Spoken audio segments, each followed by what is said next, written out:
Hey guys, welcome to study with Mayank. मैं हूं आपका मयंक और आज ला रहा हूं मैं आपके लिए एनसीईआरटी ज्योग्राफी क्लास 11 से। देखिए यहाँ पर आपकी बुक नंबर 2 चल रही है, भौतिक भूगोल के मूल सिद्धांत। इसी क्रम में आज आपका जो है अध्याय नंबर 13वां है, महासागरीय जल। तो यहाँ पर आज इसका हम पार्ट 1 कवर करेंगे। तो चलिए स्टार्ट करते हैं आज का वीडियो। देखते हैं मैं क्या क्या डिस्कस करना है यहाँ पर और क्या क्या नोट डाउन करना है। बात कर लेते हैं इस चैप्टर की। देखिए सबसे पहले तो यहाँ पर महासागरीय जल जो बताया गया है, यानी पृथ्वी पर पूरा जल का वितरण बताया गया है कि पृथ्वी पर जल का वितरण कितना है, हमारे लिए जल कितना उपयोगी है, और जो पूरा जल है यानी कि हमारे पूरे वायुमंडल में विद्यमान जल हो या फिर पृथ्वी के धरातल पे मौजूद जल हो या फिर महासागरों में मौजूद जल हो, ये किस तरह से इसका वितरण हुआ है, ये पूरा प्रोसेस समझाया गया है, यानी जलीय चक्र को यहाँ भी समझाया गया है। उसके बाद जो महासागरों में तमाम तरह की संरचनाएं पाई जाती हैं, जैसे हमने देखी थी महाद्वीपों के धरातल पे कौन कौन सी संरचनाएं पाई जाती हैं, तो उसी प्रकार महासागरों के अंदर भी संरचनाएं पाई जाती हैं। तो उनका संरचनाओं का यहाँ पे विस्तृत प्रकार से वर्णन किया गया है। तो पूरा चैप्टर यहाँ पे पहले स्टार्टिंग हुई है, यहाँ पर जल का वितरण किस प्रकार से हुआ है, जल क्या है, जल का वितरण किस प्रकार से हुआ है, कितनी मात्रा है, पहले वो बताया गया है और बाद में फिर महासागरों के अंदर जो जो आकृतियां हैं उनका वर्णन किया गया है। तो देखिए जैसा कि आप सभी लोग जानते हैं, जल ही जीवन है और ये बात हकीकत भी है। हमारे सुबह यानी कि नित्य कर्मों से लेकर हम जो भोजन खाते हैं या फिर जो भी क्रियाकलाप करते हैं, उन सभी में हमें जल की नितांत आवश्यकता होती है, यानी बहुत ज़्यादा आवश्यकता होती है। जल के बिना वाकई में हम कोई जीवित नहीं रह सकते। कोई प्राणी ऐसा नहीं है सजीव ऐसा कोई जीव हो जो जल के बिना जीवित रह सके, ऐसा कोई जीव नहीं है। यानी हम सभी को कहीं ना कहीं अपने जीवन के लिए जल की आवश्यकता पड़ती है। आप सभी ये लोग तो अच्छे से जानते होंगे कि पृथ्वी पर जल की जो मात्रा है वो 71% है, यानी पृथ्वी के संपूर्ण धरातल पर जल का जो प्रतिशत है 71% है कुल क्षेत्रफल का। और देखिए आपने ये भी पढ़ा है कि हमारा ग्रह जैसे नीला ग्रह कहा जाता है। नीला ग्रह क्यों कहा जाता है? क्योंकि हम जब इसे आकाश से देखते हैं पृथ्वी को, यानी ऊपर से देखते हैं पृथ्वी को हम, तो ये नीली दिखाई देती है। उपग्रह वगैरह, सैटेलाइट वगैरह, उनके जरिए हम जब पृथ्वी को देखते हैं तो वहां से हमें नीली दिखाई देती है। नीली इसलिए दिखाई देती है क्योंकि पृथ्वी पर जल बहुत ज्यादा है, इस वजह से ये नीली दिखाई देती है। तो यहाँ पर अब आप इसमें कुछ पॉइंट्स हैं, उन्हें नोट कर लेंगे तो ज़्यादा बेटर रहेगा। तो यानी कि सबसे पहला पॉइंट यही है कि जल पृथ्वी पर रहने वाले सभी प्रकार के जीवों के लिए आवश्यक घटक है। अब देखिए आप सभी लोग जानते हैं कि हमारे सौरमंडल में या फिर सूर्य पे तो है नहीं जल, और सूर्य के अलावा सौरमंडल है हमारा 8 ग्रहों वाला, उसमें कहीं भी जल नहीं है सिवाय पृथ्वी के। तो यहाँ पर लिख लेना इसी में सब पॉइंट कि सूर्य अथवा सौरमंडल में अन्यत्र कहीं भी जल नहीं है। ये बात आप जानते हैं, केवल पृथ्वी पर ही है। ठीक है, इसी में अगला सब पॉइंट, हमारे ग्रह को क्या कहा जाता है? नीला ग्रह भी कहा जाता है। इसके बारे में मैंने बता दिया नीला ग्रह क्यों कहा जाता है, क्योंकि हम जब इसे आकाश से देखते हैं पृथ्वी को तो उस समय हमें नीली दिखाई देती है, इस वजह से पृथ्वी को नीला ग्रह भी कहा जाता है। क्योंकि जल हमारे यहाँ बहुत ज्यादा है। मैंने बताया कि आपके कुल क्षेत्रफल का कितना परसेंट है, 71% हमारा भाग जो है वो जल के रूप में विद्यमान है, यानी महासागरों में, सागरों में, खाड़ियों में, इन सब के अंतर्गत आता है। आगे बढ़ते हैं। अब देखिए यहाँ पर जलीय चक्र को समझाया गया है। देखिए सबसे पहले एक इमेज जो है उस इमेज को समझते हैं। महासागर है, महासागरों से बाष्पीकरण हो रहा है, बाष्पीकरण से यहाँ पर बादल बन रहे हैं। बादल जब संघनित होकर या फिर वायु का विवहन होने से संघनन जब हो रहा है तो संघनन जो है वायु का विवहन होने से बादल जो है यहाँ पे बह के पहुंच जा रहे हैं। फिर यहाँ से क्या हो रहा है, यहाँ से पुनः जो है संघनन की प्रक्रिया होने के फलस्वरूप वर्षण होने लगता है, यानी बादल यहाँ पे बारिश कर देते हैं। बारिश से क्या होता है, जल की पुनः प्राप्ति हो रही है धरातल के थ्रू जो जल है वो बाहित होकर फिर से समुद्र में आके मिल रहा है। तो पूरा चक्र जो है आप देख पा रहे हैं कि यहाँ से पूरा चक्र यहाँ पहुंचा जल, और यहाँ से फिर से वर्षा होकर यहाँ पे आया, और यहाँ से फिर फ्लो होते हुए यहाँ पहुंच गया। यानी पूरा चक्र बना हुआ है, पूरा साइकिल है यहाँ पर। यानी जल जो है वो निरंतर यानी खत्म नहीं हो रहा है, लेकिन वो साइकिल में चलता जा रहा है। ठीक है, तो यहाँ पर आप अगली हेडिंग डालेंगे जलीय चक्र। जलीय चक्र होता क्या है? देखिए जलीय चक्र जो है वो पृथ्वी के जलमंडल में विभिन्न रूपों अर्थात गैस, तरल व ठोस में जल का परिसंचरण है। यानी कि हमारा जो जल है पृथ्वी के जलमंडल में विभिन्न रूपों में जो विद्यमान है, यानी कि गैस के रूप में, तरल के रूप में या ठोस के रूप में, वो जल परिसंचरण कहलाता है। पूरा जो जल परिसंचरण है वो जलीय चक्र के रूप में जाना जाता है। ठीक है, तो ये यहाँ पर पहला पॉइंट आपने यहाँ तक नोट कर लिया होगा। आगे बढ़ते हैं। अब देखिए यहाँ बताया गया कि भाई जल एक चक्रीय संसाधन है। चक्रीय का मतलब क्या है कि जल की मात्रा जो है यानी कि मान लीजिए महासागरों से बाष्पीकरण हुआ, फिर यहाँ पे पहुंच गया, धरातल पे पहुंच गया, जल तो वही है, यानी जल की जो 71% मात्रा है वही रहनी है, वह परिवर्तित नहीं होनी है, वो मात्रा वही रहनी है। तो यानी कि जल एक चक्रीय संसाधन है, वो कम नहीं होता है, वो उतना ही बना रहता है। ठीक है, तो यहाँ पर वही बात बताई गई है यहाँ पर कि जल एक चक्रीय संसाधन है जिसका प्रयोग और पुनः प्रयोग किया जा सकता है। या आप लिख लेना, अब देखिए इसी में सब पॉइंट लिख लेना कि जल कैसे चक्र के रूप में घूमता है। जल एक चक्र के रूप में कैसे कैसे बताया गया है। जल एक चक्र के रूप में महासागर से धरातल पर और धरातल से महासागर तक ये पहुंचता है। अब देखिए आप सभी लोग जानते हैं कि हमारी पृथ्वी पर जो जल का वितरण असमान है, यानी कहीं पर बहुत ज़्यादा जल की प्रचुरता है और कहीं पर ऐसा है कि भाई जल है ही नहीं, जैसे वृष्टि छाया प्रदेश। तो यानी कि हमारे यहाँ जल का वितरण जो है असमान है। तो यहाँ पर अगला पॉइंट आप नोट करेंगे, थर्ड पॉइंट, पृथ्वी पर जल का वितरण असमान है। आगे बढ़ते हैं। अब देखिए चौथा पॉइंट वैसे तो आपके इसमें नहीं है, लेकिन मैं वो चौथा पॉइंट लिखवा देता हूं। चौथा पॉइंट यहां पर आप लिखेंगे कि पृथ्वी के कुल क्षेत्रफल का लगभग 71% जो है भाग जल के रूप में महासागरों, सागरों व खाड़ियों के अंतर्गत आता है, जिसे समग्र रूप में हम क्या कहते हैं, जिसे समग्र रूप में जलमंडल कहा जाता है। यानी इस 71% भाग को हम समग्र रूप में क्या कहते हैं, जलमंडल इसे कहा जाता है। ठीक है, फिर से रिपीट कर दे रहा हूं कि पृथ्वी के कुल क्षेत्रफल का लगभग 71% भाग जल के रूप में महासागरों, सागरों और खाड़ियों के अंतर्गत आता है, जिसे समग्र रूप में जलमंडल कहा जाता है। अब चलिए आगे बढ़ते हैं। अब देखिए यहाँ पर जल चक्र बताया गया है। जल चक्र से होने वाली जो प्रक्रियाएं हैं वो बताई गई हैं, वो हम लास्ट में ये वाला नोट करेंगे। यहाँ पर अभी नोट नहीं करेंगे, इसे लास्ट में नोट करेंगे, इस टॉपिक के लास्ट में। अब देखिए यहाँ पर एनसीईआरटी ने थोड़ी मिस्टेक कर दी है। यहाँ पे बताया गया कि पृथ्वी पर पाए जाने वाले जल का लगभग 71% भाग महासागरों में पाया जाता है। यानी कि यहाँ पर ये मिस्टेक है, ये क्या है, ये मिस्टेक हुई है यहाँ पर। अब इसका प्रमाण मैं आपको दिखा सकता हूँ। अब चलिए थोड़ा सा हम चलते हैं क्लास 7th की जो किताब है आपकी, क्लास 7 का चैप्टर नंबर 5, यहाँ पर हम पहुँच गए हैं। इसका नाम जल है और यहाँ पर भी हमने जल चक्र के बारे में जाना था, पढ़ा था। आपने देखा यहाँ पर, देखिए यहाँ पर 71% जल, वो तो हम जानते हैं कितना है, पृथ्वी के कुल क्षेत्रफल के 71%। अब हम यहाँ पर बात करते हैं कि भाई कितना कितना जल मौजूद है। महासागरों में मौजूद है जल आपका 97.3। बर्फ छत्रक यानी आइसोटॉप वगैरह जो है, बर्फ की हिमानियाँ वगैरह हैं, उनमें 2% लगभग जल है। भूमिगत जल यानी अंडरग्राउंड वाटर लगभग 0.68% है। ठीक है, इसके अलावा झीलों का अलवड़ जल, ठीक है, या ये जो जल है ये है 0.009% है। यानी कि मैनली हम इन्हें काउंट कर लेते हैं, बाद बाकी जो मात्रा है वो इसी में आ जाती है, समाहित हो जाती है। ठीक है, तो यानी सबसे ज़्यादा जो जल है वो महासागरों में है। कितना है, 97.3%। अब थोड़ा सा फिर से आते हैं अपने वाले लौट कर अपने टॉपिक पर। यहाँ पर हम देख रहे हैं 71%। यानी कि ये क्या है, आंकड़ा गलत लिखा हुआ है। यहाँ पर एनसीईआरटी जो बनाने वाले हैं उन्होंने ये जल्दबाजी में आंकड़ा जो है इसे परिशोधित नहीं किया है, यानी कि इसे शुद्ध नहीं किया है और ये वैसा ही गलत आंकड़ा रख दिया है। जबकि ये किताब जो है आपकी इसी सेशन की है, सन 2020-21 के सेशन की है। ठीक है, तो जो लोग मुझे कहते हैं कि एनसीईआरटी गलत नहीं होती है, तो उनके मुंह पर मैं आपको दिखाना चाह रहा हूँ ये एनसीईआरटी भी गलत होती है। काफ़ी सारे तथ्य ऐसे मिलते हैं एनसीईआरटी में जिनका कोई सिर पैर नहीं होता है। वो तथ्य रख तो दिए गए हैं, अब वो खास करके स्टूडेंट होते हैं या फिर टीचरों के गले की हड्डी बन जाते हैं, गले की फांस बन जाते हैं। यानी उन्हें फिर देखना पड़ता है कि इधर स्टैंडर्ड बुक उठाओ, ये उठाओ, तब वो समझ में आते हैं कि हाँ भाई ये तथ्य यहाँ से हैं। अभी इस चैप्टर में भी आएंगे। यानी उन्होंने कुछ ऐसे तथ्य ऐसे रख दिए हैं जो मतलब जिनके लिए आपको स्टैंडर्ड बुक देखनी ही पड़ेगी।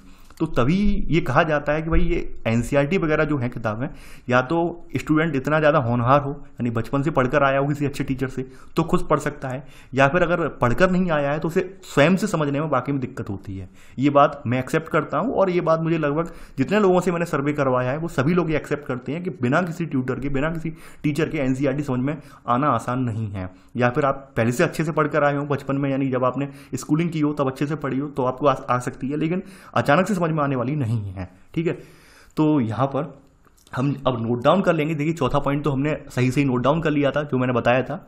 अब इसी में सब पॉइंट करके लिखेंगे आप चौथे पॉइंट में ही। पहला सब पॉइंट कि पृथ्वी पर उपस्थित कुल जल का लगभग, जैसा मैं बोलता जा रहा हूं वैसे लिखेंगे आप, पृथ्वी पर उपस्थित कुल जल का लगभग 97.3%, 97.3% किस में आता है आपका, ये जल महासागरों में है। जो खारा जल है, कैसा जल है, खारा नमकीन जल है और ये पीने योग्य नहीं है। जो खारा जल है और ये, ठीक है, अथवा पीने योग्य नहीं है। यानी पृथ्वी पर उपस्थित कुल जल का लगभग 97.3% जल महासागरों में है, जो खारा जल है अथवा पीने योग्य नहीं है। आगे बढ़ करते हैं। अब शेष बचा हुआ जल कितना है, ठीक है।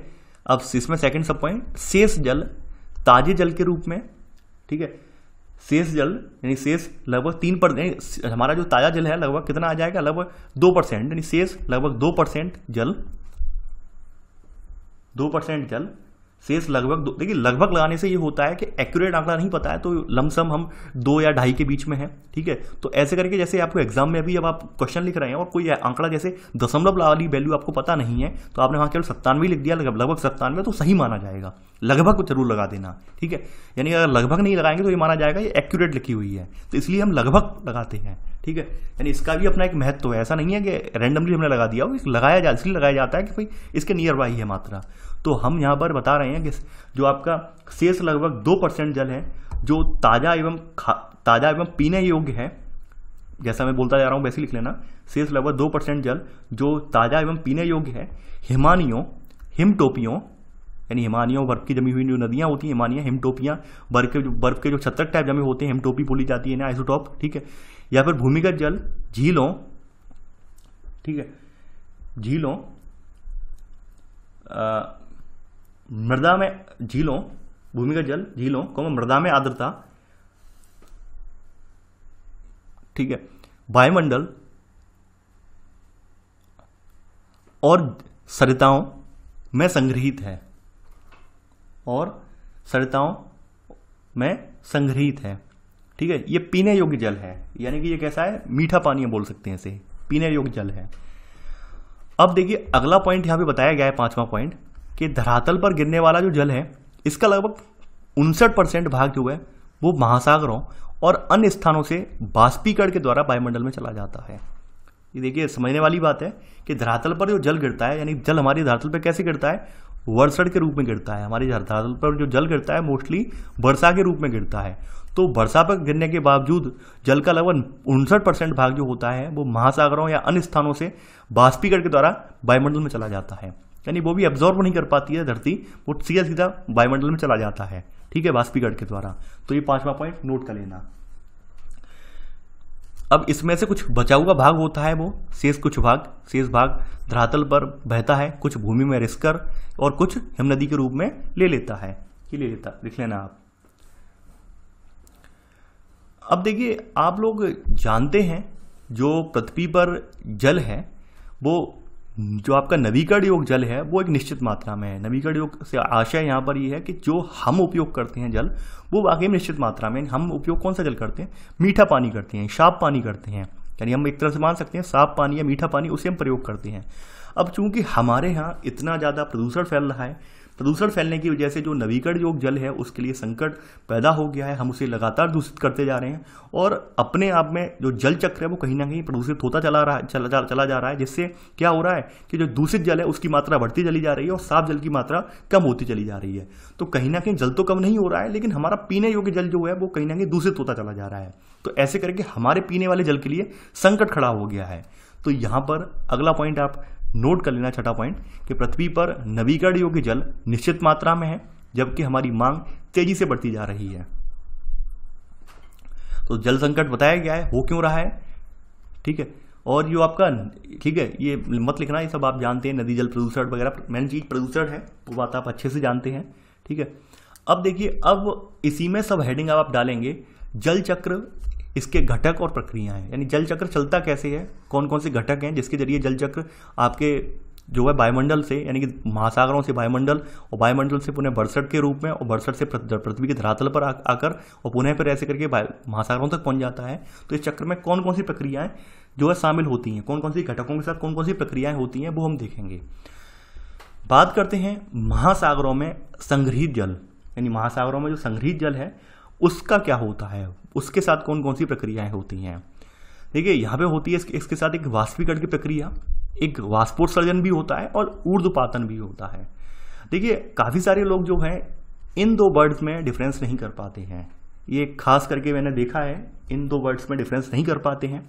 देखिए वाष्पीकरण जो होता है वो हमेशा सतह से होता है, सतही जल जो होता है उसका वाष्पीकरण होता है।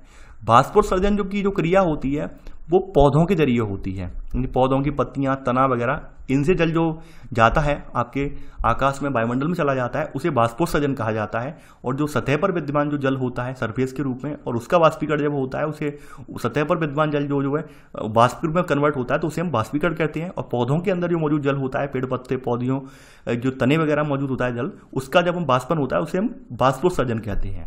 ये आप डिफरेंस याद रखना, ठीक है। अब ऊर्ध्वपातन तो आप जानते हैं, कि जल का सीधा सीधा यानी बीच वाला जो रूप है उस रूप में कन्वर्ट ना होकर जैसे क्या है जलवाष्प है, यानी कि जो आपकी गैस है, गैसीय रूप है जल का, वो गैसीय रूप से सीधा वो ठोस में कन्वर्ट हो जाए, बीच में द्रव अवस्था में ना आए, तो ऊर्ध्वपातन विधि कहलाती है। ठीक है, वायुमंडल में जल के साथ क्या होता है, संघनन होता है। संघनन के फलस्वरूप आप जानते हैं क्या हो रहा है, उसके बाद में वर्षण होता है। जल की बूंदें जब भारी हो जाती हैं, गुरुत्वाकर्षण बल को विरोध नहीं कर पाती हैं, तो गुरुत्वाकर्षण बल की वजह से जमीन पर आकर गिर जाती हैं। ये बात आप पढ़ चुके हैं पहले से। इसके अलावा अगला यहाँ पे बताया गया है, अगली सब पॉइंट यहाँ पर, ठीक है, ये है हिम रूप में, यानी हिम रूप लिख लेना केवल, हिम रूप में यानी बर्फ के रूप में होता है जल। उसका क्या होता है, हिम पिघलने पर यह नदी नालों के रूप में बहता है। अगला इसमें प्रकार बताया गया है भाई धरातली जल का बहाव है, ये कैसे चलता है, ये जलधारा के रूप में यानी जल की धारा के रूप में, ताजा जल संग्रहण और जल रिसाव के रूप में ये धरातली बहाव बहता है। भौम जल संग्रहण, ठीक है, भौम जल संग्रहण कैसे होता है, भौम जल संग्रहण के तो भौम जल का विसर्जन होता है कहीं पर जाकर, यानी भौम जल भी विसर्जित हो जाता है या फिर झरने के रूप में कहीं से निकल के बाहर गिरता है। तो ये इनके चक्रों के घटक हैं और इनकी होने वाली प्रक्रियाएं हैं, जिसका जिक्र आपके सामने कर दिया गया है, तो आपने ये नोट डाउन कर लिया होगा। आगे बढ़ते हैं यहाँ पर। अब देखिए अगली हेडिंग है, ये तो आपके ऊपर का जल चक्र था। देखिए जल चक्र तो वैसे आप मेनली क्लास 7 में पढ़ चुके हैं, लेकिन यहाँ पर उसे फिर से डिफाइन कर दिया है, पुनः यहाँ पर डिफाइन कर दिया गया है और एक दो कारक यहाँ पे और बढ़ा दिए गए हैं, थोड़ा डिटेल में बता दिया गया है यहाँ पर। ठीक है, यानी बेसिक अवधारणा जो से आप पहले से ही अवगत हैं। अब देखिए अगली हेडिंग है महासागरीय अधिस्थल का उच्चावच, यानी कि आपका जो महासागर है, आप जानते हैं महासागर का जो धरातल है, महासागर के नीचे जो धरातल पाया जाता है वो प्लेन तो है नहीं, यानी ये बात आप पहले भी पढ़ चुके हैं, वो समतल तो है नहीं, कहीं पर खाइयाँ हैं, कहीं पर कटक श्रृंखलाएं, पहाड़ ऐसे कांटेदार पहाड़ की कटक श्रृंखलाएं हैं, कहीं पर ऊंची ऊंची चोटियां भी हैं, ठीक है, कहीं पर गहरे गहरे गर्त भी बन गए हैं। तो ये इस तरह का हमारा अधिस्थल का उच्चावच है। तो ये इसके बारे में बात हुई है भाई, ये किस तरह का है, क्या क्या है।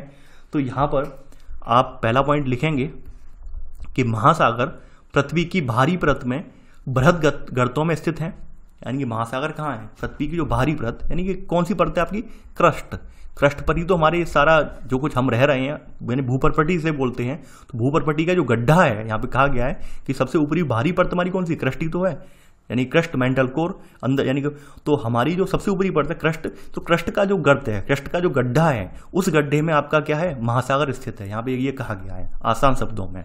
तो पहला पॉइंट आप ये नोट कर लेना। आगे बढ़ते हैं। अब देखिए आप सभी लोग जानते होंगे कि महासागरों के लिए कोई सीमा नहीं खींच सकते हैं हम, कोई पर्वत थोड़ी ना है कि भाई सीमा डाल दें कि भाई ये भारत की सीमा है, ये पाकिस्तान की सीमा है, ये भारत की सीमा है, चाइना की सीमा है।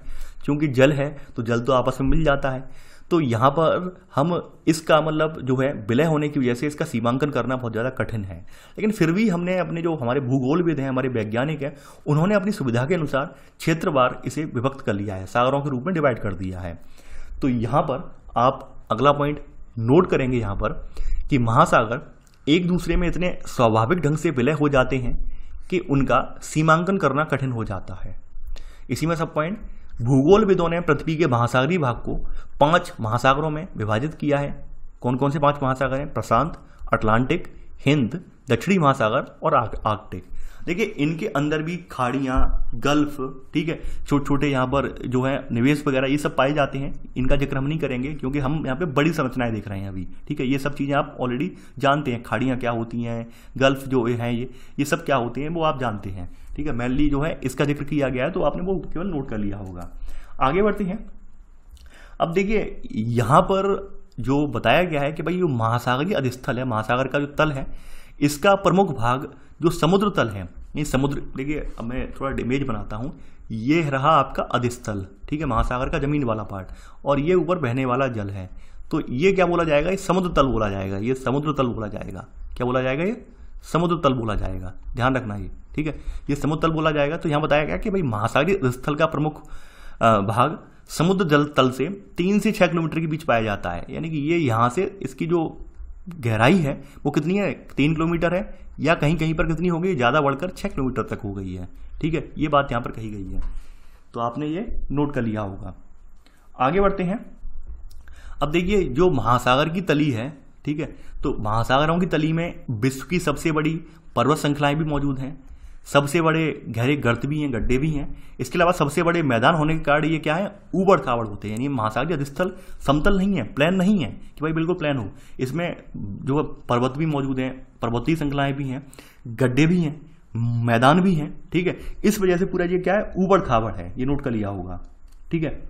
अब देखिए ये जो सब चीज़ें जो हैं आप देखते हैं, यानी कि जो महाद्वीप है, सॉरी महाद्वीप बोल रहा हूँ मैं, महासागरों के भीतर अधिस्थल पर ये संरचनाएं जो आप देखते हैं, इन संरचनाओं का जो विकास हुआ है, ठीक है, ये जो बने हैं, यानी कि ये महाद्वीपों पर पाए जाने वाले लक्षणों की तरह ये लक्षण भी किस तरह से बने हैं, विवर्तनिक टेक्टोनिक क्रियाएं, ज्वालामुखी क्रियाएं हैं या फिर निक्षेपण की क्रियाएं, इनसे ये सब जो स्थलाकृतियां हैं ये निर्मित हुई हैं, ठीक है। ये आप नोट कर लेना, ये आपका थर्ड का सेकंड सब पॉइंट है।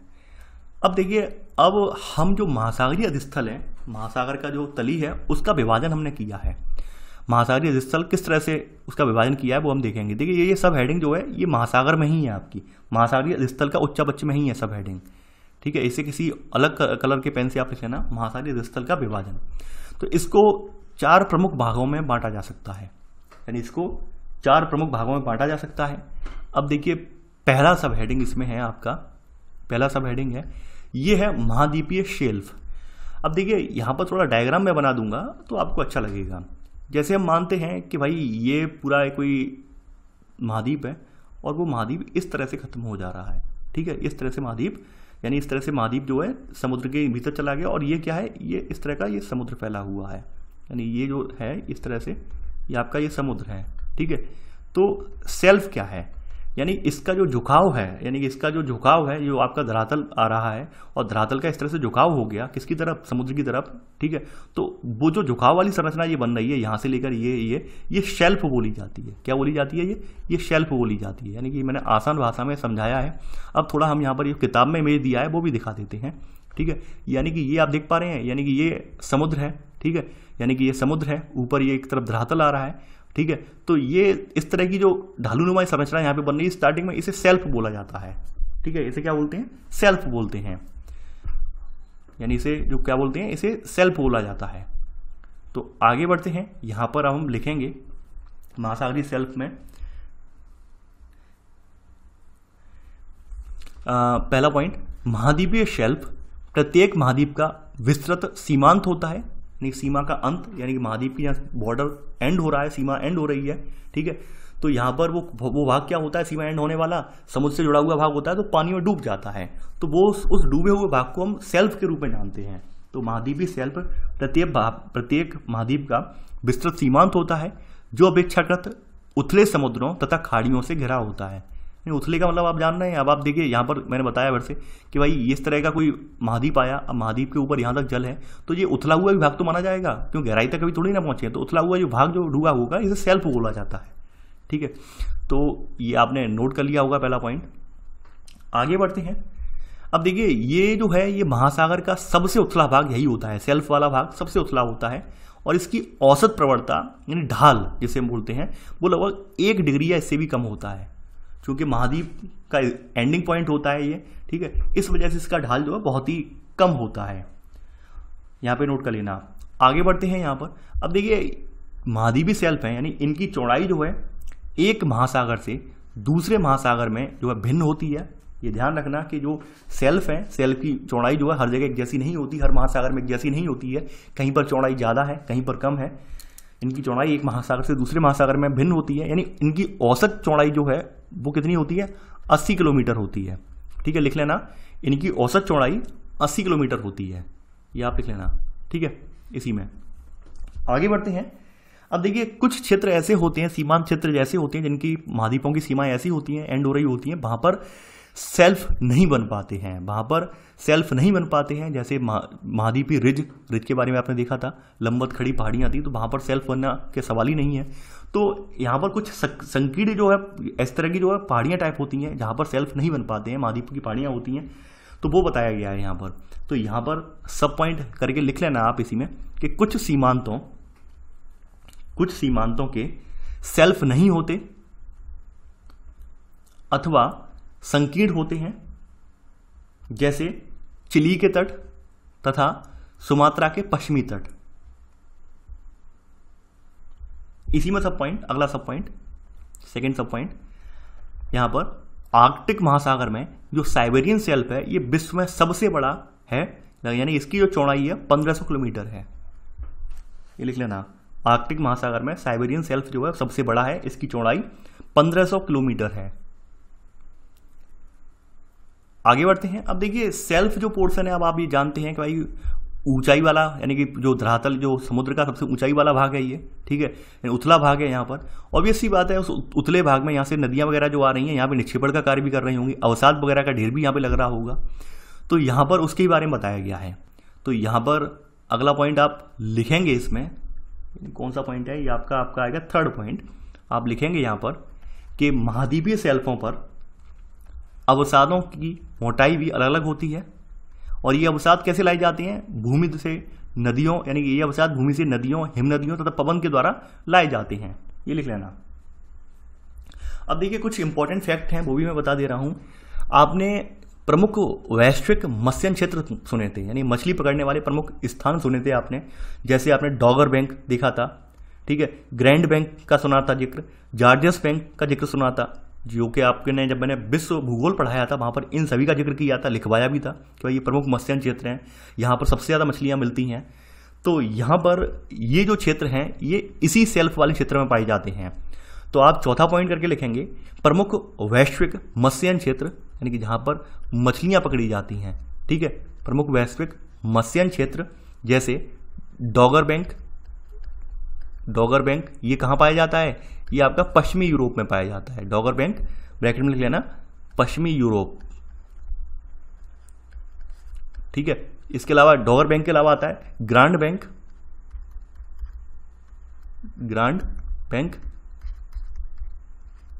और एक और है यहां पर जिसका नाम है जॉर्जियस बैंक। ये दोनों कहां पर पड़ते हैं, ये उत्तर अमेरिका में है। तो वो इसी तरह की जगह हैं ये, ठीक है, सेल पर निर्मित जगह हैं जहां से मछलियां पकड़ी जाती हैं। एवं जॉर्जियस बैंक, ठीक है, आदि इन्हीं क्षेत्रों के अंतर्गत अवस्थित हैं, आदि जो हैं इन्हीं क्षेत्रों के अंतर्गत अवस्थित हैं। इसके अलावा ये संसाधनों की दृष्टि से भी सेल्फ वाला क्षेत्र जो होता है बहुत महत्वपूर्ण होता है। यहाँ पर जो आपके पेट्रो रसायन जो हैं, पेट्रोकेमिकल्स के जो हैं उनका खनन यहाँ पर किया जाता है, यानी यहाँ पर पेट्रोलियम एवं प्राकृतिक गैस के विशाल भंडार पाए जाते हैं। 5वां पॉइंट करके लिख लेना, यानी कि सेल्फ वाला क्षेत्र जो है वो पेट्रोलियम और प्राकृतिक गैस भंडार की दृष्टि से भी महत्वपूर्ण होता है। मत्स्य की दृष्टि से तो है ही है, इसके अलावा पेट्रोलियम की दृष्टि से भी महत्वपूर्ण है, ये आपने लिख लिया होगा 5वां पॉइंट। अगला सब पॉइंट जो है, यानी ये तो इसके बारे में आप देख लिया, नोट कर लिया। देखिए बताया गया जीवाश्म ईंधन, यानी कि यही पेट्रोल वाला, ये भी जीवाश्म ईंधन ही है, आप जानते हैं। अब अगली यहाँ पर संरचना जो है, अगला यहाँ पर प्रकार है, सेकंड सब हेडिंग, ये है महाद्वीपीय ढाल, ठीक है, यानी कि महासागरीय स्थल का विभाजन में हमने महासागरीय शेल्फ पढ़ लिया। अब महाद्वीपीय ढाल, यानी कि जो आपका महाद्वीप था, कहाँ गया मैं, यानी ये ऊपर वाला हिस्सा शेल्फ वाला हो गया। अब ये जो ढाल है, ठीक है, इसको हमने महाद्वीपीय ढाल का नाम दे दिया। ये जो ढाल है ये महाद्वीपीय ढाल का नाम इसे हमने दे दिया। तो यहाँ पर इसमें आप कुछ पॉइंट, चुनिंदा पॉइंट आप नोट करेंगे यहाँ पर, इसमें आप कि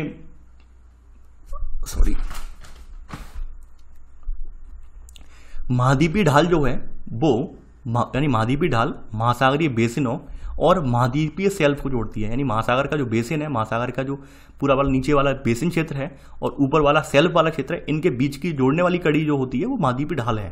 तो वो बात यहाँ पर लिखी गई है। तो यहाँ पे पहला पॉइंट आप नोट कर लेना। आगे बढ़ते हैं। अब देखिए जो इसमें ढाल वाला प्रदेश होता है उसकी प्रवणता, यानी ढलान की जो प्रवणता है ये 2 से लेकर 5 डिग्री के बीच होती है, ये नोट कर लेना। इसके अलावा यहाँ पर जो ढाल वाला प्रदेश होता है इसकी गहराई जो है वो 200 से लेकर 3000 मीटर के बीच, यानी 200 मीटर से लेकर 3 किलोमीटर के बीच ये गहराई होती है ढाल वाले क्षेत्र की। अब देखिए यहाँ पर जो ढाल का किनारा है, यहाँ पर अगला पॉइंट आप नोट करेंगे, सेकंड पॉइंट, जो ढाल का किनारा महाद्वीपों की समाप्ति को इंगित करता है। ढाल का किनारा जो होता है, ढाल का जो किनारा है ये वाला, तो ये बता रहा है कि भाई यहाँ पर महाद्वीप आकर एंड हो जा रहे हैं। तो यहाँ पर आप लिख लेना सेकंड पॉइंट, ढाल का किनारा महाद्वीपों की समाप्ति को इंगित करता है। अब देखिए ये जो महाद्वीपीय ढाल वाले क्षेत्र हैं ये आपके महासागरों के कुल क्षेत्रफल के 8.5% मौजूद हैं। पूरी पृथ्वी पर 8.5% महाद्वीपीय ढाल वाले क्षेत्र हैं। तो आप लिख लेना इसी में, यह महासागरों के कुल क्षेत्रफल के 8.5% या 8.5% भाग पर विस्तृत है। क्या? ढाल। ठीक है, अगली बात करते हैं अब देखिए यहाँ पर ये जो प्रदेश होता है आपका ढाल वाला, इसी प्रदेश में हमें कैनियन यानी गहरे गहरे गड्ढ, ठीक है, गहरे गहरे खड्ड जो होते हैं, यानी कि जो घाटियाँ देखते हैं आप, ठीक है, लंबवत जो घाटियाँ बन जाती हैं, कैनियन जैसे बोलते हैं, खाइयाँ, गड्ढे, तो वो यहीं पर हमें दिखाई देती हैं। थर्ड पॉइंट आप नोट कर लेना। जैसे आप देख पा रहे हैं ये महासागरीय गर्त, ठीक है, तो वो सब यहीं पर हमें दिखाई देते हैं। अगली हेडिंग है यहाँ पर, यानी कि थर्ड जो आपका जहाँ पर है, ठीक है, वो है गंभीर सागरीय मैदान। गंभीर सागरीय मैदान यानी गहरा सागरीय मैदान, ये कहाँ पर पाए जाते हैं? देखिए गंभीर सागरीय मैदान जो होते हैं, इनकी अगर बात करें, ये महासागरीय बेसिनों के मंद ढाल वाले क्षेत्र होते हैं। यानी गंभीर सागरीय मैदान जो है, गहरे सागरीय मैदान जो है, यानी मैदान से अवरा आप जानते हो समतल को ही मैदान हम कहते हैं। तो ये ऐसा नहीं है कि हमारे धरातल पे मैदान पाए जाते हैं, महासागरों के भीतर भी प्लेन पाए जाते हैं। तो जो गंभीर का मतलब है गहरे, और सागरीय मैदान का मतलब है सागर में पाए जाने वाले मैदान। तो जो गहरे सागरीय मैदान है, ये महासागरीय बेसिन है, इसके अंदर मंद ढाल वाले क्षेत्र होते हैं, यानी इनमें उच्चा बच्चा ज़्यादा नहीं होता है, मंद ढाल वाला क्षेत्र होता है पूरा। तो यहाँ पर आप नोट कर लेना पहला पॉइंट, ये महासागरीय बेसिनों के मंद ढाल वाले क्षेत्र होते हैं। सेकंड पॉइंट, ये विश्व के सबसे चिकने तथा सबसे सपाट भाग हैं, यानी सबसे चिपटे जो चिकने हैं, इसके अलावा सपाट भाग भी हैं ये। इनकी जो गहराई है 3000 से लेकर 6000 मीटर के बीच होती है। यानी जो महासागरीय गंभीर महासागरीय मैदान पाए जाते हैं वो कितने से 3000 से लेकर 6000 मीटर के बीच में पाए जाते हैं। आगे बढ़ते हैं। अब देखिए ये जो मैदान है, इनके जो सपाट वाले मैदान आप देख पा रहे हैं, तो थर्ड पॉइंट करके लिखेंगे यहाँ पर कि ये जो मैदान है ये महीन कणों या आले अवसादों जैसे मृत्तिका है, गाद, इनसे ढके होते हैं।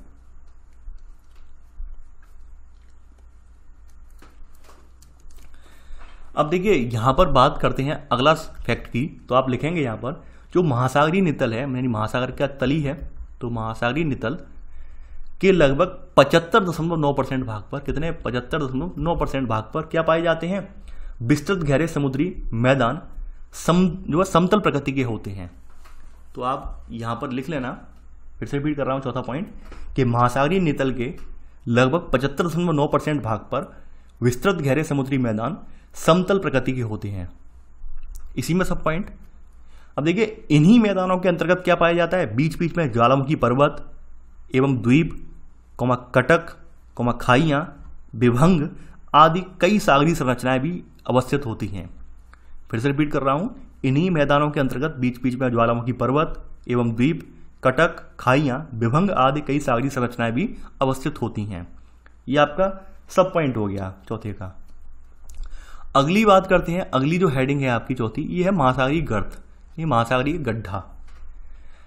अब बात करते हैं ये भाई है क्या महासागरीय गर्त?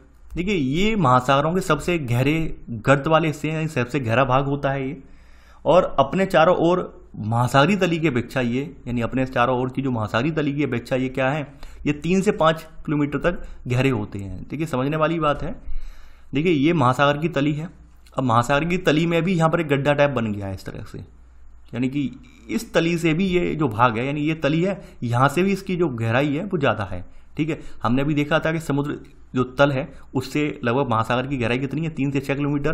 तो 3 से 6 किलोमीटर यहाँ भी काउंट की जाती है, ये यहाँ भी काउंट की जाती है ऐसे करके। ठीक है, गड्ढे लगा के भी काउंट कर दी गई है 3 से 6 किलोमीटर। तो ये बताया गया है कि भाई इनकी तली है, तली के अंदर भी जो गड्ढे पाए जाते हैं वो चीज़ें हैं ये।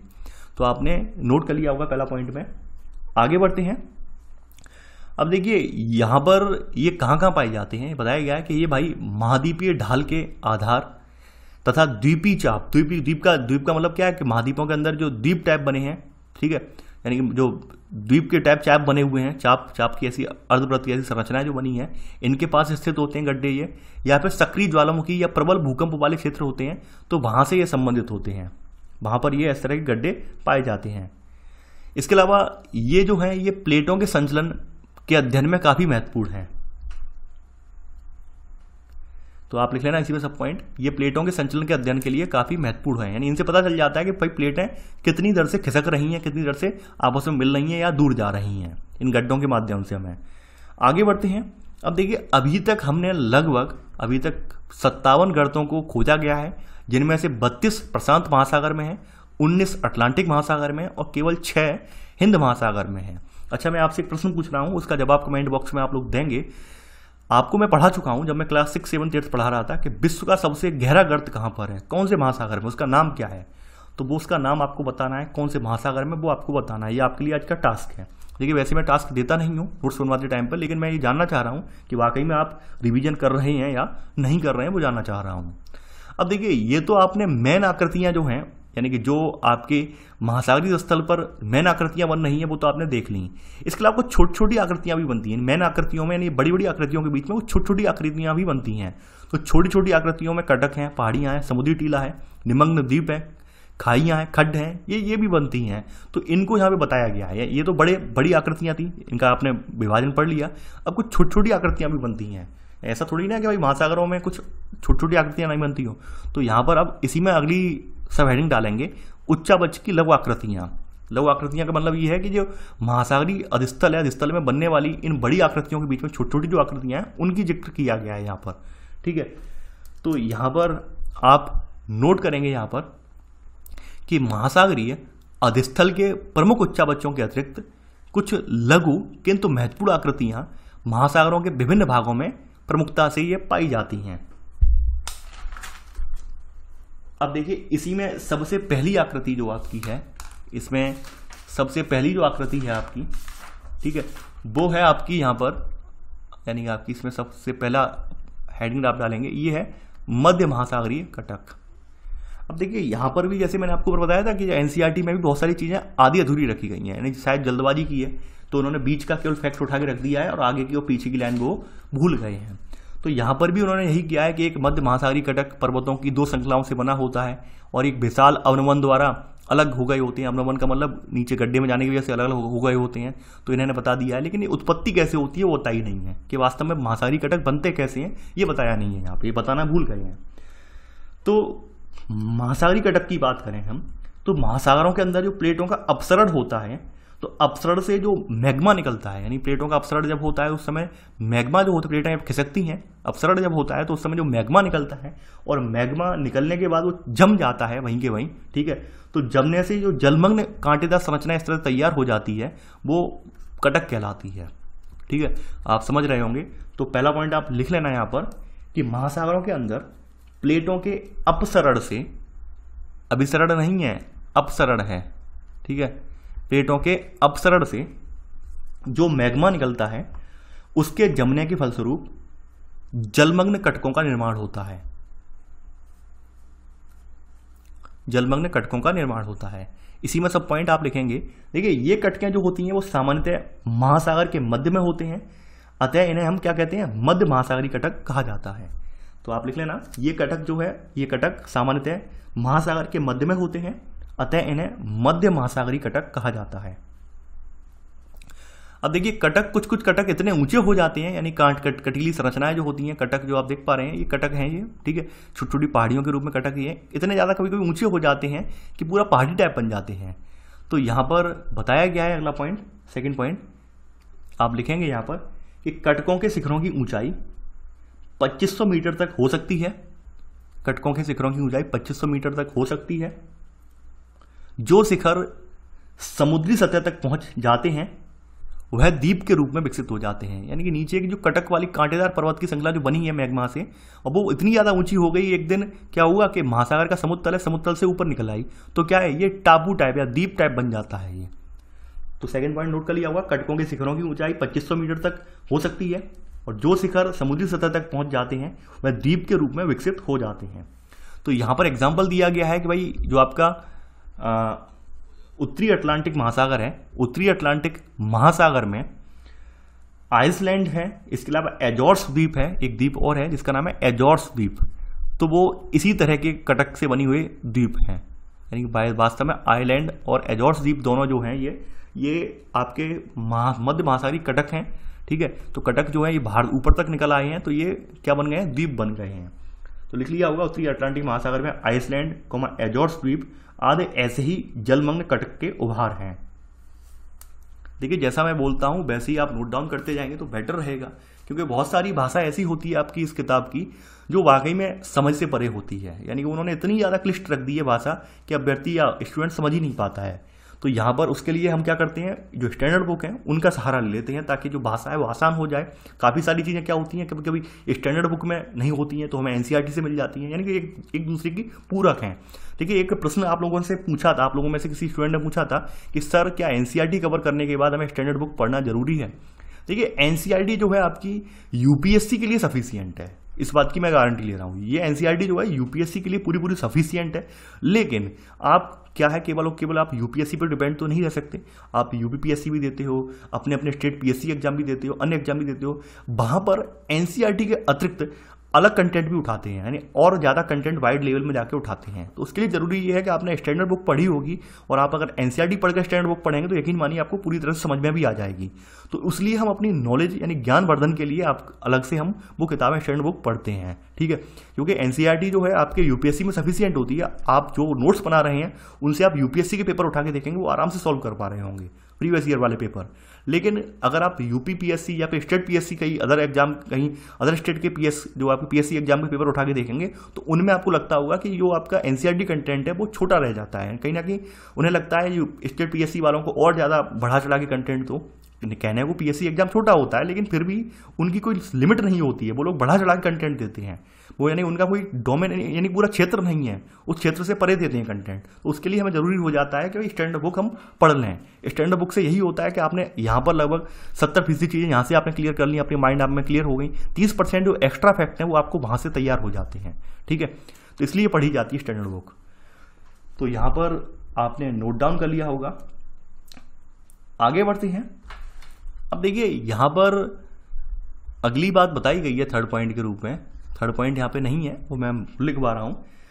मध्य अटलांटिक कटक एक है जो कि हमारा एस के आकार का है। कैसे आकार का है? एस के आकार का है।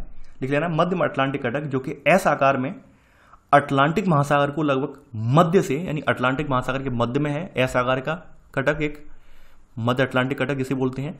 तो ये एस आकार में करीब है, और ये इसको यानी कि अटलांटिक महासागर को मध्य में, पूर्व में और पश्चिम में दो भागों में विभाजित करता है, यानी एक साइड पूर्व में और साइड पश्चिम में विभाजित करता है, ये बताया गया है, ठीक है। फिर से रिपीट कर रहा हूं कि मध्य अटलांटिक कटक जो कि एस आकार में अटलांटिक महासागर को लगभग मध्य से पूर्वी एवं पश्चिमी दो भागों में विभाजित करता है। अब देखिए, जो एस आकार का कटक है इसका भी हमने भाग डिवाइड कर लिया, यानी ये ऊपर वाला जो भाग है, नॉर्थ वाला जो भाग है, और साउथ वाला भाग हमने मान लिया है। ये तो नॉर्थ वाला जो भाग है, इसका उत्तरी भाग, इसको हम डॉल्फिन कटक कहते हैं। इसको क्या कहते हैं हम? डॉल्फिन कटक कहते हैं। और नीचे वाले भाग को हम चैलेंजर कटक कहते हैं। देखिए, ये बहुत बार पूछा गया है, ये जो है बहुत बार पूछा गया है। देखिए, मेरी कोशिश पूरी ये है कि आपका पूरा डीपली लेके चलूं मैं। तो आप इसमें सब पॉइंट आप करके लिख लेना इसी में कि इसके उत्तरी भाग को डॉल्फिन कटक तथा दक्षिणी भाग को चैलेंजर कटक कहा जाता है। देखिए, अब तक मैंने जो भी तथ्य आपको एक्स्ट्रा तौर पर दिए हैं, वो तथ्य आपके लिए अगर आप वो एक बार भी उठा के देख लेंगे तो यकीन मानिए यहां से आपको बहुत सारा कंटेंट जो है कवर हो जाएगा। यानी आपको स्टैंडर्ड बुक एक बार को आप नहीं भी पढ़ेंगे तो भी आप जो है एग्जाम में बहुत सारे क्वेश्चन सॉल्व आउट कर पाएंगे। यानी मैं यूपीएससी की तो पूरी गारंटी दे रहा हूं, लेकिन स्टेट पीएससी में वही है कि उनका कोई अता पता नहीं होता है कहां से उठा के रखें, ठीक है। तो यहाँ पर बहुत सारा कंटेंट मैंने यहाँ पे कवर कर दिया इंपॉर्टेंट, लेकिन फिर भी किसी को लगता है कि सर थोड़ा कम रह गया है तो आप स्टैंडर्ड बुक पढ़ सकते हैं। और देखिए, मुझे टाइम मिलेगा तो मैं कवर करवा दूंगा, लेकिन नोट्स नहीं बनवाऊंगा उसके, ये ध्यान रखना। नोट्स नहीं बनाने हैं क्योंकि नोट्स हमारे पास पर्याप्त सफिशियंट हो गए हैं। नोट्स वहाँ से एक दो टॉपिक जो मेन हमें मिलेंगे वहाँ से उन्हें नोट डाउन कर लेंगे, क्योंकि मुझे पता है कौन कौन से टॉपिक एक्स्ट्रा तौर पर वहाँ मिलेंगे, तो उन्हें मैं बोल दूंगा आप ये नोट डाउन कर सकते हैं एक्स्ट्रा तौर पर, ठीक है। बाद बाकी चीज़ें आप नोट डाउन ऑलरेडी कर चुके हैं यहाँ से। अब देखिए, अगला यहाँ पर है, तीसरी संरचना इसमें है, उच्चा बच में ही छोटी संरचना ये है समुद्री टीला। ये कैसे बनते हैं? देखिए, समुद्री टीला वास्तव में एक नुकीले शिखर वाला एक पर्वत होता है, और ये समुद्री तली से ऊपर की ओर बाहर निकल आता है, समुद्र का इस तरह से एकदम बाहर निकल आता है, ठीक है। तो यहां पर आप नोट कर लेना, इसमें यह नुकीले शिखरों वाला एक पर्वत है जो समुद्री तली से ऊपर की ओर उठता है, किंतु महासागरों की सतह तक नहीं पहुंच पाता। सॉरी, मैं यहां पर नीचे से बनाना यानी यहां पर बताना ये भूल गया कि ये उठता तो है नीचे से धरातल से, लेकिन ये महासागरों की सतह तक नहीं पहुंच पाता है। फिर से इमेज बना के बता दे रहा हूं मैं कि भाई ये अधिस्थल है महासागरों का, और यहां पर कोई पर्वत इस तरह से बना, और ऊपर ये समुद्र तल है, ये समुद्र तल है, ठीक है। अब इस समुद्र तल तक ये पहुंच ही नहीं पाया, तो ये क्या है? ये टीला बोला जाएगा। यानी कि एक महासागरीय टीला कहा जाएगा, ये समुद्री टीला या महासागरीय टीला कहा जाएगा इसे। ठीक है, तो ये इस तरह का टीला होता है, महासागरीय टीला या समुद्री टीला इसे कहते हैं हम। तो यहाँ पर अब आप नोट कर लेना इसमें। ठीक है, ये नोट कर लिया होगा आपने पहला पॉइंट। अगला पॉइंट यहाँ पर ये है, अब देखिए यहाँ पर कुछ टीले हैं, यानी कि यहाँ पर बताया गया है कि भाई इसी में सब पॉइंट करके लिखेंगे, ये 3000 से 4500 मीटर ऊंचाई हो सकती है इनकी, यानी समुद्री अधिस्थल है, महासागरीय अधिस्थल है, उसमें इनकी ऊंचाई कितनी हो सकती है, 3000 से लेकर 4500 मीटर ऊंचाई। ठीक है, इमेज मैंने इसलिए बता के समझा दी आपकी, यानी ऊपर ये क्या है, समुद्र तल है, और समुद्र तल तक ये नहीं पहुंच पाया है, ये ऊपर समुद्र तल है आपका। ठीक है, तो आपने ये नोट कर लिया होगा इसी में सब पॉइंट। आगे बढ़ते हैं, सेकंड पॉइंट, एम्पेरर समुद्री टीला जो कि आपके प्रशांत महासागर में है, हवाई द्वीप समूहों का ही विस्तार है, और ये इसका एक अच्छा उदाहरण भी है। लिख लेना आप, एम्पेरर समुद्री टीला जो प्रशांत महासागर में हवाई द्वीप समूह का विस्तार है, इसका एक अच्छा उदाहरण है, यानी समुद्री टीले का एक अच्छा उदाहरण है एम्पेरर समुद्री टीला। ठीक है, अब अगली जो संरचना है, देखिए यहाँ पर ये मैं डबल दूसरी हेडिंग लिखवा गया, ये दूसरी हेडिंग नहीं थी, ये यानी सॉरी तीसरी हेडिंग नहीं थी, दूसरी हेडिंग थी ये। अब नीचे हेडिंग आएगी आपकी, तीसरी सब हेडिंग इसमें पड़ेगी आपकी, जलमग्न कैनियन, दरार घाटी जिसे हम बोलते हैं। तो डूबी हुई दरार घाटी इसकी बात हो रही है।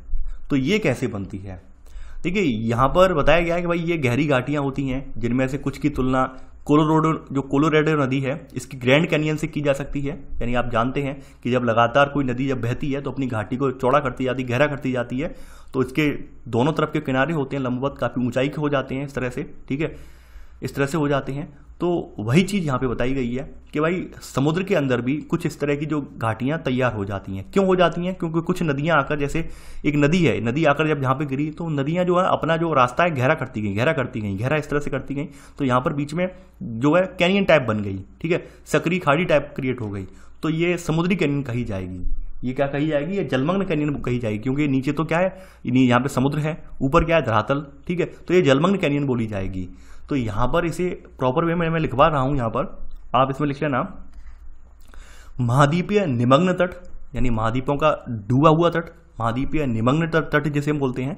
तो आप लिख लेना महाद्वीपीय निमग्न तट, लेकिन नाम लिख दे रहा हूँ, कुछ अभ्यर्थियों को दिक्कत होती है, निमग्न का मतलब डूबा हुआ। ठीक है, महाद्वीपीय निमग्न तट, कौमा महाद्वीपीय ढाल एवं महाद्वीपीय, यानी आप फिर से मैं रिपीट कर रहा हूं, महाद्वीपीय निमग्न तट, महाद्वीपीय ढाल एवं महाद्वीपीय उत्थान तक लंबवत काटती हुई, महाद्वीपीय उत्थान तक लंबवत काटती हुई गहरी एवं सकरी समुद्री खाड़ी, समुद्री घाटी, खाड़ी बोल गया सॉरी, समुद्री घाटी जलमग्न कैनियन कहलाती है। महाद्वीपीय निमग्न तट, महाद्वीपीय ढाल एवं महाद्वीपीय उत्थान तक लंबवत काटती हुई गहरी एवं सकरी समुद्री घाटी जलमग्न कैनियन कहलाती है। ये आपने नोट कर लिया होगा। अब देखिए आपके यहाँ, यानी आपके विश्व में दो ऐसी कैनियन हैं जिनका जिक्र यहाँ पे किया गया है। एक कैनियन का नाम तो यहाँ पे ले लिया गया, हडसन कैनियन, जो कि यूएसए में पड़ती है। हडसन कैनियन ये कहाँ पड़ती है आपकी, यूएसए यानी यूनाइटेड स्टेट ऑफ अमेरिका में पड़ती है। और दूसरी कैनियन एक है आपकी कॉन्गो कैनियन। ठीक है, यानी कि ये कहाँ है, कांगो कैनियन है। तो कांगो कैनियन जो पड़ती है ये पश्चिम अफ्रीका में पड़ती है, पश्चिम अफ्रीका। ठीक है, ये लिख लेना आप यहाँ पर कि हडसन कैनियन ब्रैकेट में यूएसए एवं कॉन्गो कैनियन पश्चिम अफ्रीका विश्व के प्रसिद्ध जलमग्न कैनियन के उदाहरण हैं, विश्व के प्रसिद्ध जलमग्न कैनियन के उदाहरण हैं। अगली बात करते हैं निमग्न द्वीप, यानी डूबे हुए द्वीप। निमग्न का मतलब डूबे हुए द्वीप, जो कि जल में डूबे हुए हैं उन्हें निमग्न द्वीप कहते हैं। तो अगली संरचना चौथी है, ये है निमग्न द्वीप के बारे में। ठीक है, अगली हेडिंग आपने डाली होगी निमग्न द्वीप। अब देखिए बात करते हैं निमग्न द्वीप होते कैसे हैं। देखिए यहाँ पर बताए गए ये चपटे शिखर वाले समुद्री टीले होते हैं, यानी इनका शिखर जो ऊपर की वो चपटा हुआ होता है, इस तरह के टपटा हुआ होता है। यहाँ पे जलमग्न पर्वतों के बनने की अवस्थाएं हैं, ये अवतलन है, धसाव के जरिए ये द्वीप तैयार होते हैं, यानी धसाव हो जाता है तो एकदम जल के अंदर जो है टीले टाइप बन जाते हैं। ठीक है, बताया गया है यहाँ पर। तो यहाँ पर लिख लेना आप, ऐसे समुद्री टीले जिनके शिखर चपटे हों, यानी ऐसे समुद्री टीले जिनके शिखर जो है ऊपर का शिखर लंबा जैसे कटीला ना होकर कैसा हो, चपटा हो, इस तरह का हो जाए, इस तरह का चपटा हो। ठीक है, तो वो निमग्न द्वीप कहलाते हैं, निमग्न द्वीप कहलाते हैं। ये स्थित कहाँ होते हैं? यह समुद्री सतह के नीचे स्थित होते हैं, यानी यहाँ पर समुद्र का जल बह रहा है तो इसके नीचे स्थित है ये समुद्री सतह के नीचे अवस्थित होते हैं, अर्थात डूबे हुए रहते हैं। इसी में सब पॉइंट देखिए, इनकी रचना जो होती है वो अवतलन यानी धसाव के कारण होती है। ये लिख लेना, इनकी रचना क्रमिक अवतलन द्वारा होती है, इनकी रचनाएं क्रमिक अवतलन द्वारा हुई है। अगला पॉइंट इसी में लिख लेना, देखिए प्रशांत महासागर में सर्वाधिक ब्रैकेट में 10,000 से अधिक समुद्री निमग्न द्वीप हैं। ठीक है, ये आपने लिख लिया होगा, प्रशांत महासागर में सर्वाधिक लगभग 10,000 से अधिक समुद्री टीले एवं निमग्न द्वीप हैं। आगे बढ़ते हैं, अगला है प्रवाल द्वीप। देखिए प्रवाल द्वीप के बारे में इन्होंने बहुत ही कम लिखा है। अगर आप स्टैंडर्ड बुक को उठा के देखेंगे तो यकीन मानिए वहां पर उस बुक के लगभग 2 से 3 पेज आपको लिखे हुए मिल जाएंगे। यानी अगर आप इसके नोट्स अगर बनाने बैठेंगे तो यकीन मानिए कम से कम 3 से 4 पेज के नोट्स इस पर मैं बनवा दूंगा, गारंटी से बोल रहा हूं मैं। यहाँ पर इस पर अगर नोट्स बनाने अगर बैठ जाएं तो 3 से 4 पेज के नोट्स आपके प्रवाल द्वीप पे बन जाएंगे। यहाँ पर इन्होंने बहुत कम जिक्र किया गया है। अब देखिए यहाँ पर इन्होंने कम जिक्र किया गया है तो हम भी इस पर यहाँ पर इतना फोकस अभी नहीं रख रहे हैं। क्यों नहीं रख रहे हैं? क्योंकि यहाँ पर इसका जिक्र उन्होंने उतना ही किया है जितना जरूरत थी, उससे ज़्यादा नहीं किया गया है। प्रवाल द्वीप होता क्या है, पहले तो हम जान लेते हैं प्रवाल होता क्या है। देखिए प्रवाल जिसे हम मूंगा या कोरल भी कहते हैं, एक प्रकार का छोटा समुद्री जीव होता है जो कि लाखों की करोड़ों की संख्या में एक समूह में रहते हैं। ठीक है, और ये अपने आसपास एक खोल का निर्माण करते हैं, एक खोल कैल्शियम कार्बोनेट का एक खोल तैयार करते हैं और फिर ये जब मर जाते हैं तो क्या होता है कि भाई लाखों की संख्या में जब रह रहे हैं तो इनके खोल इस तरह से इकट्ठे होते चले जाते हैं, इस तरह से इकट्ठे होते चले जाते हैं। तो ये क्या बन जाता है, एक प्रवाल द्वीप का रूप ले लेते हैं, यानी ये पूरा द्वीप वाली संरचना बन जाती है। तो इस तरह के बने हुए द्वीप को हम प्रवाल द्वीप कहते हैं। ठीक है, इस तरह के बने हुए द्वीप को हम क्या कहते हैं, प्रवाल द्वीप कहते हैं। अब देखिए इनके लिए कुछ चीजें हैं कि प्रवाल भित्ति एक प्रकार की जो है कैल्शियम युक्त चट्टान होती है। तो ये सब चीजें हैं, यानी कैल्शियम युक्त का मतलब कैल्शियम कार्बोनेट का बना हुआ होता है इनका खोल। तो ये सब चीजें हैं। वैसे तो मैं इसके बारे में कुछ पॉइंट पहले भी लिख पा चुका हूं, तो वही बात बताई गई है कि प्रवाल द्वीप इस तरह से प्रवाल द्वीपों का निर्माण होता है। तो ये द्वीप मेनली पाए कहाँ जाते हैं, ये जो उष्णकटिबंध वाले महासागर हैं वहां पर ये द्वीप पाए जाते हैं। और खास करके साफ पानी और ठहरे हुए पानी में, यानी ज्यादा मूवमेंट नहीं होनी चाहिए पानी में, वहां पर ये निर्मित होते हैं। यानी समुद्रों के किनारे पर जहां पर कम, यानी कि जो लहरों में मूवमेंट कम होती है, वहां पर ये द्वीप निर्मित होते हैं। तो ये वास्तव में ये जो प्रवाल द्वीप या जो प्रवाल भित्ति जो बोली जाती है वो एक कीड़े के द्वारा बनाई हुई भित्ति है। ठीक है, यानी कीड़े के द्वारा बनाया हुआ खोल है। जब कीड़ा वो मर जाता है तो क्या बन जाती है, वो जो पूरा ये ऐसे करके जो बनते चले जाते हैं द्वीप जो है, यानी प्रवाल एक दूसरे से चिपक कर लगते चले जाते हैं तो एक तरह का द्वीप बना लेते हैं, ठोस संरचना बना लेते हैं ये। ठीक है, तो इन्हें क्या कहते हैं, प्रवाल द्वीप कहते हैं, कोरल द्वीप कहते हैं। तो यहां पर आप लिख लेना कि ये उष्णकटिबंधीय महासागरों में पाए जाने वाले प्रवाल भित्तियों से युक्त निम्न आकार के द्वीप हैं जो कि गहरे अवनमन को चारों ओर से घेरे हुए होते हैं। यानी कि समुद्र के गहरे अवनमन को, यानी समुद्र के गहरे पानी में चारों ओर से ये इसको घेरे हुए होते हैं। ठीक है, तो देखिए इसके बारे में मैं अभी ज्यादा नहीं लिखवा रहा हूं क्योंकि स्टैंडर्ड बुक जब हम कवर करेंगे तो वहां पर हम इसको देख लेंगे। अभी इसके बारे में ज़्यादा लिखवाने का मतलब ये है कि अगर इसकी किसी पर मैं आ जाऊं तो यकीन मानिए आप भी परेशान हो जाएंगे, और फैक्ट इसमें बहुत हैं।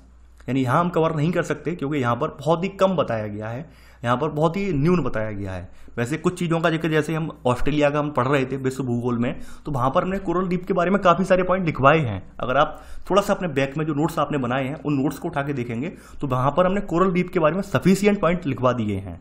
तो आप ये परेशान बिल्कुल मत होना कि सर स्टैंडर्ड बुक कब होगी, इसके इंतजार में बैठना पड़ेगा, ऐसा कुछ भी नहीं है। वैसे आप ऑलरेडी नोट डाउन कर चुके हैं, लेकिन वही सब चीज़ें जो मैंने वहाँ नोट डाउन करवाई थी फायदा क्या है, वही चीज़ें मैं यहाँ भी नोट डाउन करवाऊँ, यानी आपके नोट्स में वही चीज़ें सेम कंटेंट यहाँ भी होगा वहाँ भी हो, तो कोई फायदा नहीं है। आप ऑलरेडी विश्व भूगोल की नोट्स बना चुके हैं, और ऑस्ट्रेलिया वाला जो जिक्र आया था वहाँ पर मैंने वो नोट डाउन करवा दिया था, इसलिए मैं वहाँ यहाँ पर स्किप करवा रहा हूँ ये पोर्सन।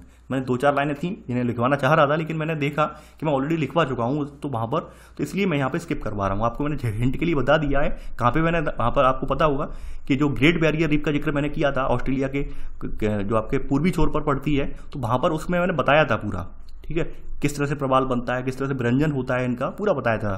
तो वो आपके नोट्स में आपके मिल जाएगा आपको दिखने को। तो इसी के साथ आपका जो है यहाँ पर आज पार्ट 1 कवर हो जाता है। आई होप आप लोग जुड़े रहिए, होप बनाए रखिए, और देखिए सबसे बड़ी बात है पेशेंस रखिए। देखिए एनसीईआरटी का मतलब ये नहीं है कि एकदम हम अंधाधुंध तरीके से चलाते चले जाएं और एकदम समाप्त कर दें। यहाँ पर एक एक पॉइंट को हमें बारीकी से परखना होता है, बारीकी से जानना होता है, क्योंकि इसी बात पर निर्भर करता है कि आप जितना बारीकी से उठा के देखेंगे, जितना बारीकी से आप पढ़ लेंगे, समझ लेंगे, तो उतना ही जल्दी आप जो यूपीएससी में क्वेश्चन सॉल्व आउट कर पाएंगे। वरना पढ़ाने के लिए तो जो आपका एनसीईआरटी है तमाम चैनलों ने पढ़ाया है, खाना पूर्ति की है, उन्होंने 4-4 लाइनें बोर्ड पे लिख दी और कह दिया हाँ ये होता है, एक्सप्लेन कर दिया, यहाँ ये होता है। उस समय तो बहुत अच्छा लगता है सुनने में, लेकिन जब आप क्वेश्चन करने बैठते हैं वहाँ पर आप सॉल्व नहीं कर पाते हैं, क्योंकि आपने भाषा पढ़ी ही नहीं है कि भाषा में ये होता क्या है। वास्तव में भाषा पढ़ी होती तो आप 1 मिनट में सॉल्व कर लेते हैं। अब आपने वहाँ पर जो मैडम है या सर हैं वो बहुत अच्छे से उन्होंने बस 4 लाइनें लिखी। कुछ स्टूडेंट बोलते हैं मुझे भी सर आप 4 लाइनें ऐसी लिख के बता दिया कीजिए, उससे पढ़ाई नहीं होती है, उससे केवल टाइम पास होता है। यूपीएससी में चाहिए मैं सॉलिड कंटेंट, ऐसा कंटेंट जो प्री और मेंस दोनों कवर करे, और ये कंटेंट आपका प्री, मेंस और ज्योग्राफी ऑप्शनल 3 कवर कर रहा है, 2 को कवर नहीं कर रहा है, 3 को कवर कर रहा है। आप खुद ये नोट्स पढ़िए, खुद ये देखिए, क्वेश्चन लगाइए, जो यूपीएससी में ज्योग्राफी में जो मेंस के आए हुए क्वेश्चन उन्हें देखिए, आपको पता चल जाएगा। तो आई होप आपको ये लेक्चर पसंद आया होगा। देखिए आप लोग इस वीडियो को शेयर करना ना भूलें। देखिए मैं कुछ दिनों से देख रहा हूँ वीडियो बहुत कम लोग देख रहे हैं, पता नहीं ऐसा क्या रीज़न है कि वीडियो नहीं देखी जा रही है। आप लोग अभी से लग जाइए यूपीएससी की तैयारी में। देखिए यूपीएससी एक ऐसी चीज़ है, इसमें आपको ये नहीं है कि मुहूर्त निकालना पड़ेगा कि आज नहीं 4 दिन बाद स्टार्ट कर देंगे, नहीं, आपको अभी से लगना पड़ेगा। और मेन चीज़ है नोट्स बनाने पड़ेंगे। जितने आपके स्ट्रॉन्ग नोट्स होंगे उतना ही आपके लिए बेटर होगा। यानी आप मान लीजिए अभी आप ग्रेजुएशन में हैं, तो आप अभी से अगर नोट्स बनाने लग जाएंगे तो यकीन मानिए जैसे ही आप 21 साल के हो पाएंगे वैसे ही आपको यूपीएससी एग्जाम क्रैक करना भी आसान हो पाएगा आपके लिए। तो अभी से आप नोट्स बना के रख लीजिए, बेसिक कॉन्सेप्ट तो क्लियर कर लीजिए कम से कम, जब आपको इतना कुछ मिल रहा है। तो आई होप आपको मेरी बातें समझ में आई होंगी। तो चलिए आज की बस इतना ही। Thanks for watching. जय हिंद।